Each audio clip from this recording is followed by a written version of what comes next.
একদিন দুপুরে নবীর ঘরে কান্না শোনা যায়।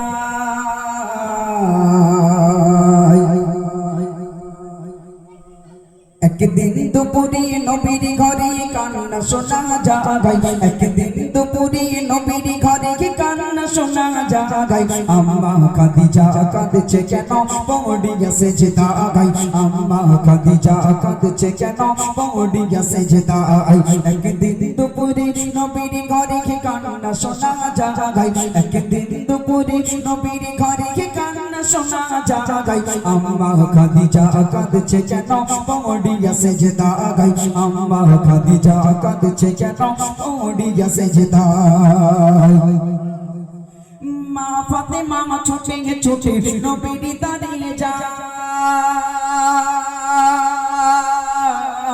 মা ফাতেমা ছুটে ছুটে নবীর দাঁড়িয়ে যায়। গিয়ে মায়ের দুঃখের কথা নবীকে শোনায়। সেই গিয়ে মায়ের দুঃখের কথা নবীকে শোনায়। দয়ার নবী ঘরে ফিরে দেখিল কি খায়। দয়ার নবী ঘরে ফিরে দেখিল কি খায়। সব দরজা জানালা বন্ধ, শুধু কান্না শোনা যায়। সব দরজা জানালা বন্ধ, শুধু কান্না শোনা যায়। নবী দয়াময়,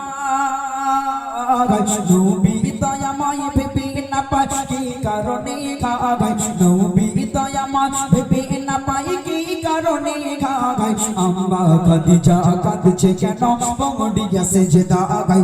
আম্মা খাদিজা কাঁদছে কেন পড়িয়া সেজদায়। একদিন দুপুরে নবীর ঘরে কান্না শোনা যায়। একদিন দুপুরে নবীর ঘরে কান্না শোনা যায়। আম্মা খাদিজা কাঁদছে কেন পড়িয়া সেজদায়। আম্মা খাদিজা কাঁদছে কেন পড়িয়া সেজদায়। বিশ্বনবী যেই না শুনলেন খাদিজা কাঁদছে, স্ত্রীর কান্নার কথা শুনে স্বামী বিশ্বনবী ছুটে ছুটে বাড়ি এলেন। দরজায় টোকা দিলেন, খাদিজা দরজা জানলা বন্ধ করে কাঁদো কেন? কি হয়েছে তোমার? কেউ কি বকেছে নাকি অপমান করেছে? নাকি আমি গরিব নবী তোমাকে দুবেলা দুমুঠো ভালো খেতে দিতে পারি না, ভালো পোশাক দিতে পারি না, তাই কি তুমি রাগ করেছো? খাদিজা দরজা খুলে দাও। ডোন্ট ক্রাই মাই ওয়াইফ, কেঁদো না, তোমার কান্না আমি রাসূলুল্লাহ আমার হৃদয়ে এসে বাঁধে। কেঁদো না তুমি, তোমার কান্না সইতে পারি না আমি, কান্না থামাও। কিন্তু খাদিজা কোনো কথার উত্তর দেয় না, কেঁদেই চলেছে কেঁদেই চলেছে। বিশ্ব নবী যখন দেখলেন খাদিজার কান্না থামে না, নবী দরজার সামনে দাঁড়িয়ে দাঁড়িয়ে খাদিজার কান্না দেখে নবীও কাঁদতে শুরু করেছে। জোরে বলুন সুবহানাল্লাহ। কি ভালোবাসা! তারা কি বলতো প্রতিদিন আই লাভ ইউ? বলতে হতো।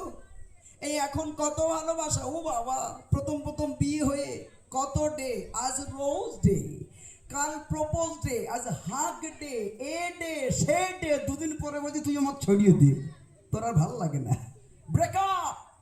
কি নতুন নিয়ম উঠেছে! আহারে আমার মায়েরা ভালো করে শুনবেন। রাসূলুল্লাহ খাদিজার কান্না দেখে যখন নিজে কাঁদতে শুরু করেছেন, বিশ্বনবীর কান্না দেখে এবার খাদিজা কি বলছে কবি লিখছে, শুনুন।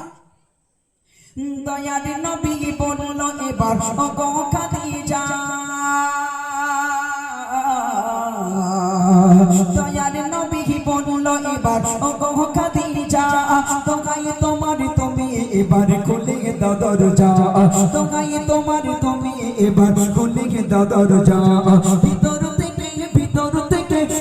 থেকে কান্না সুরে বলল খাদিজা, ভিতর থেকে কান্না সুরে বলল খাদিজা, কিছু শর্ত আমার করলে পূরণ খুলিব দরজা, কিছু শর্ত আমার করলে পূরণ খুলিব দরজা। দয়াতে নবী বনে ওগো বিবি খাদিজা, দয়াতে নবী বনে ওগো বিবি খাদিজা, সব শর্ত পূরণ করব কথা দিলাম আজ তোমায়, সব শর্ত পূরণ করব কথা দিলাম আজ তোমায়। একদিন দুপুরে নবীর ঘরে কান্না শোনা যায়, একদিন দুপুরে নবীর ঘরে কান্না শোনা যায়। আম্মা খাদিজা কাঁদছে কেন পড়িয়া সেজদায়, আম্মা খাদিজা কাঁদছে কেন পড়িয়া সেজদায়। ইয়া রাসূলুল্লাহ, আপনি কাঁদবেন না, আপনার কান্না আমি খাদিজা তো সইতে পারি না, আপনার কান্নায় আল্লাহর আরশ কেঁদে ওঠে। আপনি কাঁদবেন না, আমি কান্নাও থামিয়ে দেব, দরজাও খুলে দেব, কিন্তু আমার যে 3টি শর্ত আছে, এই 3টি শর্ত যদি আপনি পূরণ করেন, আমি দরজাও খুলে দেব, কান্নাও থামিয়ে দেব। আমি কথা দিচ্ছি, আমি দরজাও খুলে দেব, কান্নাও থামিয়ে দেব, কিন্তু আমার 3টি শর্ত আছে। বিশ্বনবী শর্তের কথা না শুনে ভিতর বাইরে থেকে দাঁড়িয়ে বলেন, খাদিজা তুমি যা চাইবে আমি নবী তাই দিতে রাজি আছি। একটু জোরে বলুন সুবহানাল্লাহ। আচ্ছা ভাই, আমাদের ঘরের বউরা যদি বলতে, হ্যাঁ তুমি একটু বাইরে দাঁড়াও, আমার কিছু চাওয়া পাওয়া আছে, তুমি পূরণ করলে দরজা খুলবো, আমরা কি বলতাম ঠিক আছে তুমি যা চাইবে তাই দেবো বলতাম? না, আমরা আমাদের বউদের চিনি, এদের যে কি লোভ। এখানকার মায়েরা খুব ভালো, বসিরহাটের দিকের কথা বলছি, কারণ আমাদের মায়েদের লোভ হলো 3টে জিনিস। স্বামী খুব ভালো, কি স্বামী? কোন স্বামী? যার কাছে বললেই শোনো না, চলো না আজকে অমুক জায়গায় একটু বেড়াতে যাই। মেয়েরা 3টি জিনিস ভালোবাসে, একটু বেড়াতে নিয়ে যাও, একটু পিৎজা বার্গার এসব হাবি যাবি, একটু চাইনিজ খাবার খাওয়াও। আর যে যখন শাড়ি পরে যাবে, ভালো নতুন নতুন শাড়ি ডিজাইনের ভালো জিনিস উঠবে, তখন বলবো ওইটা আমি কিনতে চাই, যদি সঙ্গে সঙ্গে কিনে দেয়। আর স্বামী যদি একটু মাঝে মাঝে সোনা মধু কবুতর বা এসব যদি একটু বলে আমার স্বামী ও ওয়াল ইন ওয়াল, আমার স্বামী দ্য গ্রেট হাজব্যান্ড, ও ফেসবুকে স্ট্যাটাস দেবেনি, মানে কি বলে আরো কি কেমন উঠে সেখানে স্ট্যাটাস দেয়। কিন্তু আমাদের ভাইয়েরা, তারা স্বামী স্ত্রী সব কিছু চাওয়া পাওয়া পূরণ করে, কিন্তু বিনিময়ে কি পাই জানেন? একটা সময় আসে, আল্লাহ রসুল বলছেন ওই মহিলা জাহান্নামী, ওই মহিলা জাহান্নামী যে সংসার করলো 10-12 বছর, পড়ার পরে একদিন কোনো একটা ত্রুটি নিয়ে বলে, তুমি আমাকে কি দিয়েছো, তুমি আমার জন্য কি করেছো। যখন বলে, আল্লাহ রসুল বলছেন ওই মহিলার, ওই স্বামীর প্রতি সমস্ত ঈমান দায়িত্ব সব কিছু নষ্ট হয়ে যায় এবং সব আমল নষ্ট হয়ে যায় এবং সেই মহিলা জাহান্নামের দিকে ধাবিত হয়। বিশ্বনবী আমার বলেন, খাদিজা চিন্তা করো না, আমি নবী কথা দিচ্ছি, তুমি যা চাইবে আমি নবী তাই দেব। কি চাইছিল খাদিজা, কি চেয়েছিল, আর আমাদের ঘরের বউরা কি চাই? এই 3টি প্রশ্ন এখানে এসে বলতে হবে যে কি চেয়েছিল।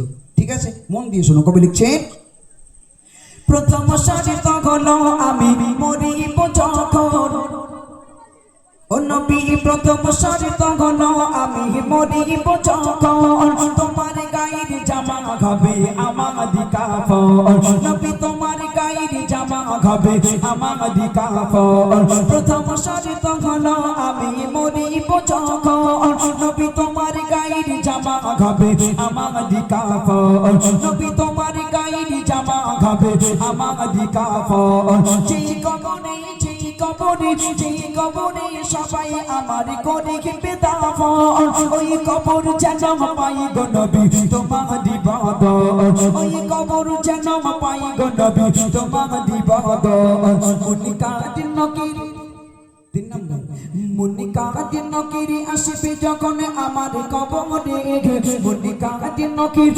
আসবে যখন আমার কবরে, থাকবে তুমি সেই সময় আমার কবরের ধারে, থাকবে তুমি সেই সময় আমার কবরের ধারে, থাকবে তুমি সেই সময় আমার কবরের ধারে।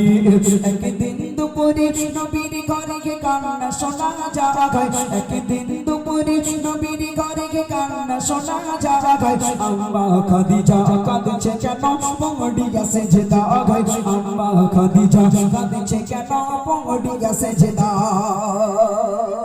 প্রথম শর্ত, ইয়া রাসূলুল্লাহ আমি খাদিজা যেদিন মারা যাব, খবরদার খবরদার দুনিয়ার কোনো কেনা কাফন দিয়ে যেন আমার কাফন করাবেন না, আপনার গায়ের জামা দিয়ে আমার কাফনটা করাবেন। দ্বিতীয় নাম্বার শর্ত, ইয়া রাসূলুল্লাহ যে কবরে